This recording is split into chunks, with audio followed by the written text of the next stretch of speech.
So it's come to my attention that everyone needs the skill of knowing how to read a ruler. So let's first take a look at the tape measure. On the tape measure, you see some longer marks and some shorter marks. If we count the number of marks between 2 different inches, then what we see that there are 16 marks along this distance. And so this means that these are 1/16 of an inch marks. If we count the marks on the bottom, these are 1/32 of an inch marks. If we go to that ruler, we see that there are 16 marks along the length, and that means that they're divided up in 1/16. Each mark is 1/16. The other thing you'll notice is there are longer marks. So the longer marks, for instance, this is at the midway point, this is a 1/2 inch mark. Here you see a 1/4 inch mark, and here, because we go from 1/4, 1/2, 3/4 of an inch, that is 3/4 of an inch.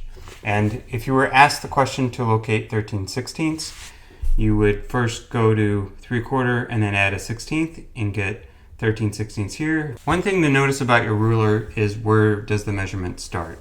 So on this ruler, at the edge is with 0. Here you can see the 0 is inset a little bit. So make sure that you start your measurement at the 0 marking. Another thing to notice is that tape measures often have a little bit of free play. So if you're taking a longer measurement, this is probably not an issue, but if you're taking a shorter measurement of a few inches, then you probably want to use a rigid ruler.